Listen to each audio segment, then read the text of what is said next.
காலையில் எந்திரிச்சா ஊன முடியல, ரொம்ப நேரம் உட்காந்து எந்திரிச்சா ஊன முடியல, அந்த மாதிரி இருக்குங்களா?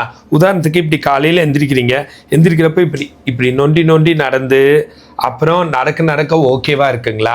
அந்த மாதிரி இருந்தால் அதுக்கு பேர் பிளான்டார் ஃபேசைட்டிஸ் ஆர் கால்கேனியல் ஸ்பர். அப்படின்னா என்னன்னு கேட்டால், நீங்கள் டைல்ஸ், மார்பிள்ஸ், கிரானைட் ஃப்ளோரில் வெறும் காலில் எதுவும் நடந்திருப்பீங்க, இல்லைன்னா வெயிட் அதிகமாக இருப்பீங்க, இல்லைன்னா ஒரு காலில் அதிகமாக வெயிட் ஊன்றவங்க, இல்லை கால்சியம் ஹீமோக்ளோபின் கம்மியாக இருந்திருக்கும். இந்த மாதிரி சில பல ரீசன்ஸ்னால அந்த இடத்துல அந்த ஹீல் ரொம்ப ப்ரீஷியஸ். இவ்வளோ பெரிய வெயிட்டையும் ஹீல் தான் தாங்குது. முன்னாடி பாதம் கொஞ்சம் தான் அந்த வெயிட்டை தாங்குது.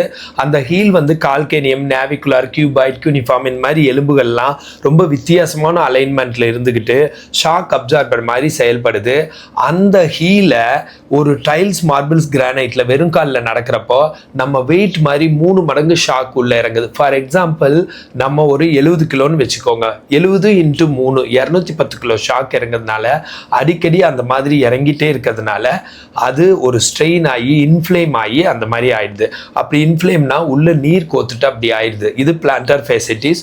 இன்னொன்று, அந்த கால்கேனியம் இந்த எலும்புல எக்ஸ்ட்ரா எலும்பு வளர்ந்துருது. உண்மையான எலும்பு கிடையாது, இந்த இடத்துல ஒரு முட்டையாட்டம் வரும். அது என்னன்னா ஸ்பர், ஒரு சின்ன growth ஆயிடுது. அதனால எல்லாம் வலிக்குது.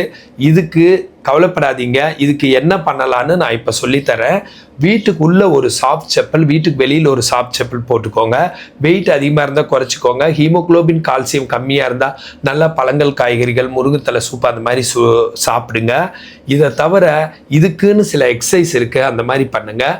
இதுக்குன்னு இருக்கிற எக்ஸசைஸ் என்னன்னு கேட்டிங்கன்னா, இப்படி ஸ்டாண்டிங் ஆன் டோஸ் 1 2 3 4 5 6 7 8 9 10 அப்புறம் கீழே விட்டுட்டு ஒரு கால் விரல்ல நின்று 10 என்ற வரைக்கும் வச்சுருந்துட்டு அப்புறம் கீழே போட்டுட்டு 10, இந்த மாதிரி 7 தடவை பண்ணுங்க.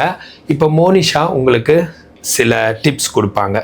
ஸோ சில பேர்த்துக்கு பார்த்தீங்கன்னா, நீங்கள் ரொம்ப ஒபீஸாக இருப்பீங்க, ப்ளஸ் இல்லாட்டி ஃப்ளாட் ஃபுட் இருக்கும். ஃபுட்டில் பார்த்தீங்கன்னா இந்த மாதிரி ஆர்ச் இருக்காது. ஸோ அப்படி இருக்கிறவங்களுக்குமே இந்த குதிங்கால் வலி கண்டிப்பாக இருக்கும். ஸோ வீட்டில் ஒரு சாஃப்ட் செப்பல், வீட்டுக்கு வெளியில் ஒரு சாஃப்ட் செப்பல் யூஸ் பண்ணணும். இல்லை நீங்கள் ஆஃபீஸ் போகிறீங்க அப்படின்னா ஷூவில் சிலிக்கான் லேயர் எல்லா செப்பல் ஷாப்லேயுமே இருக்கும். அதை கேட்டுட்டு உங்கள் சைஸுக்கு ஏற்ற மாதிரி நீங்கள் உள்ளே ஃபிட் பண்ணிட்டீங்க அப்படின்னா ஸோ இது உங்களுக்கு சரியாயிடும். நாங்கள் சொல்கிற எக்ஸசைஸை நீங்கள் வீட்டில் ஃபாலோ பண்ணுங்கள். இந்த மாதிரி ஹெல்த் டிப்ஸ் என்ன ஃபாலோ பண்ணுங்கள். ஃபிசியோதெரப்பி கன்சல்டேஷன் என்ன கால் பண்ணுங்கள்.